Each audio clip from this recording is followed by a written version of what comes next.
ডাইনির ভাই ফ্যাকসা এবং ঢ্যামনা তাদেরকে পাঠিয়েছে খাবার চুরি করে এনে দেবার জন্য। এটা হলো শিমুলকলি গ্রাম। মধুমতি নদীর কূল ঘেঁষে বয়ে গিয়েছে একটি সুন্দর নদী। গ্রামটাও অপরূপ ছবির মতো সুন্দর, কিন্তু কিছুদিন হলো এই গ্রামে সুখ শান্তি কমে গিয়েছে। এই গ্রামে নজর পড়েছে একদল ডাইনির।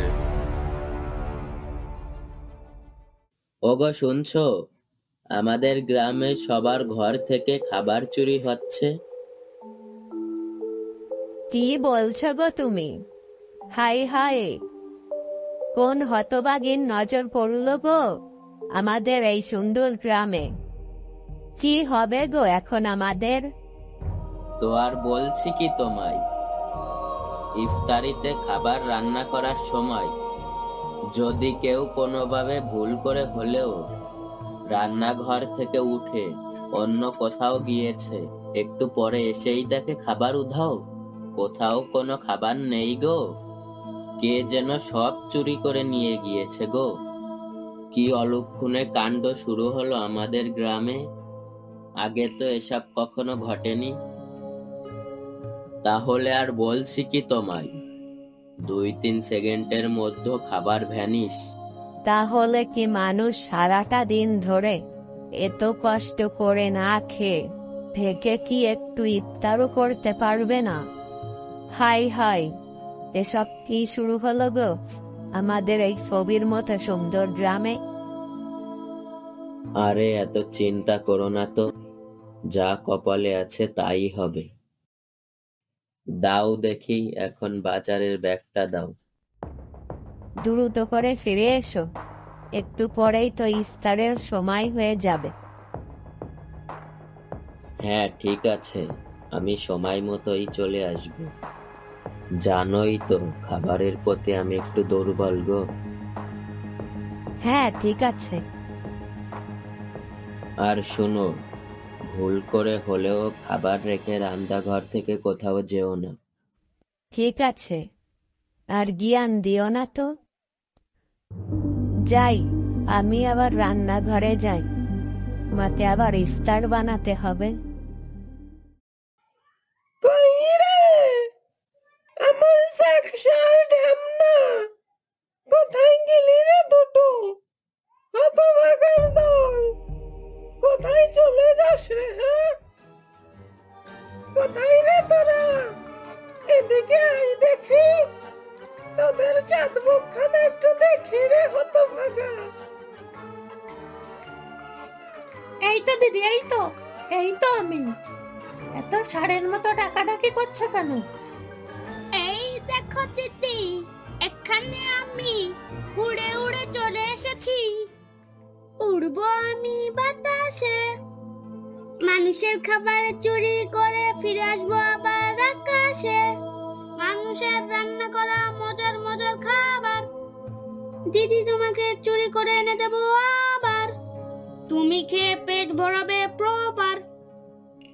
আরে থাম থাম থাম রে হতভাগা, তোর এই গান শুনে গ্রামের মানুষ মারতে চলে আসবে আমাদের। এই বেসুরো গান আর আমাকে শোনাসনি বাপু। দেখলি রে হতভাগা ঢ্যামনা, ফ্যাকশা আমার জন্য কত কি করবে। তুই কি করবি, তুই কি করবি বল? তুই তো শুধু বসে বসে খাওয়া ছাড়া আর কিছু করতেই পারিস না। ঢ্যামনা কি আর এমনি এমনি নাম হয়েছে রে তোর? আমি হলাম ঢ্যামনা, কারো মন পেলাম না। দিদি তুমি আমায় দিলে বকা, আমার মনে খেয়ে গেলাম বড় একটা ছ্যাঁকা। মানুষের পেটে মারবো ছুরি, দিদি তোমায় এনে দেব আমি খাবার করে চুরি। আরে হতভাগা তুইও থাম থাম, এখন আমার কথা শোন। তোদের যে জন্য ডেকেছি, ইফতারের সময় তো হয়ে এলো। যা দেখি মানুষের ঘর থেকে আমার জন্য মজার মজার ইফতারি চুরি করে নিয়ে আয়। আহাহাহা, কত মজার মজার ইফতারি বানায় মানুষেরা। আলুর চপ, বেগুনের চপ, বিরিয়ানি, জিলাপি, দই, আরো কত কিছু। বলতেই যেন পানি চলে আসছে।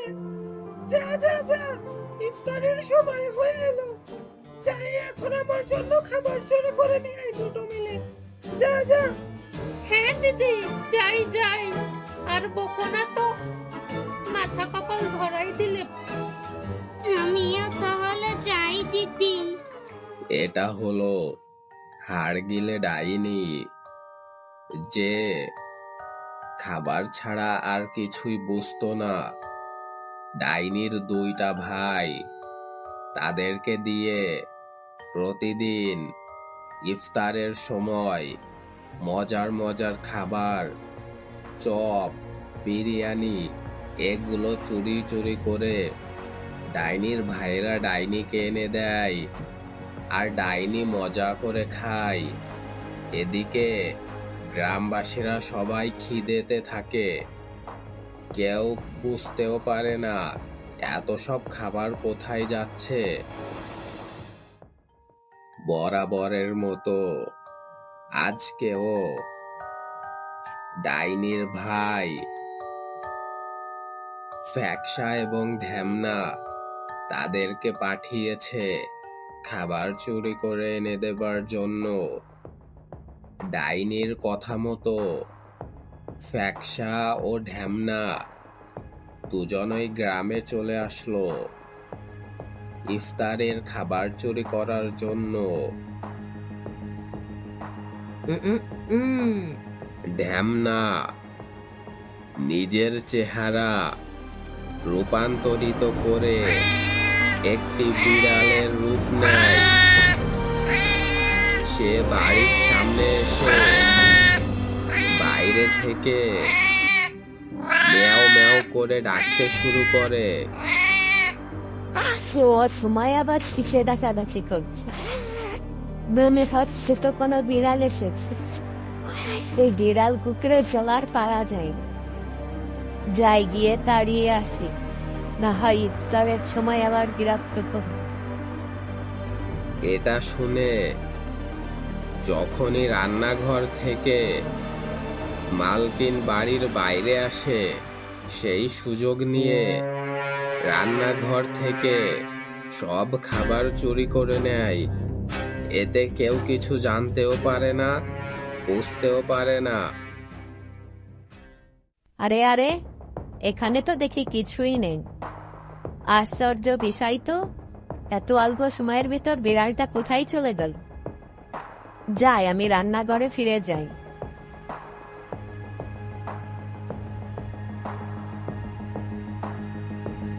হাই হাই, সব খাবার কোথায় গেল?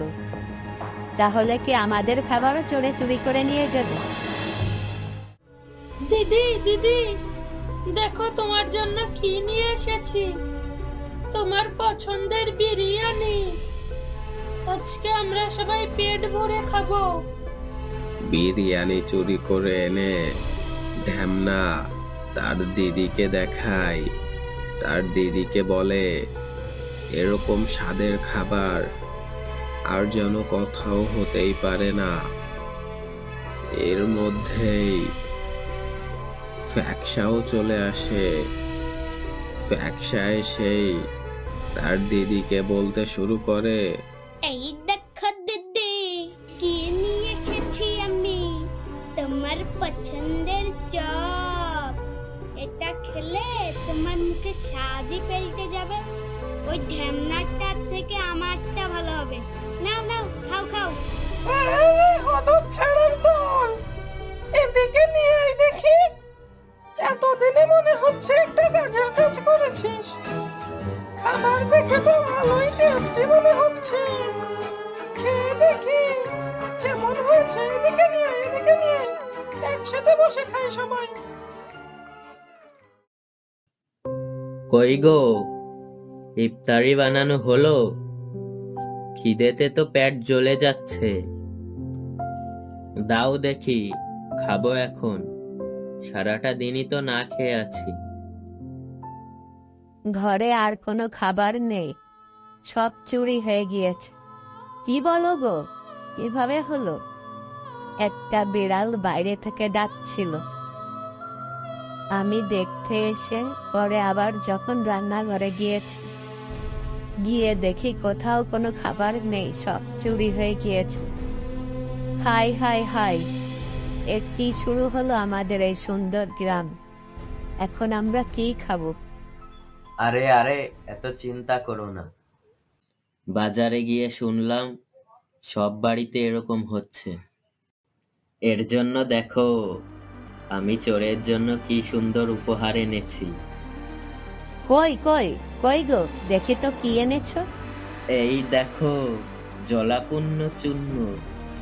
আরো আছে, এই দেখো, গোলমরিচের প্যাকেট করা গুঁড়া, বাজার থেকে নিয়ে এসেছি।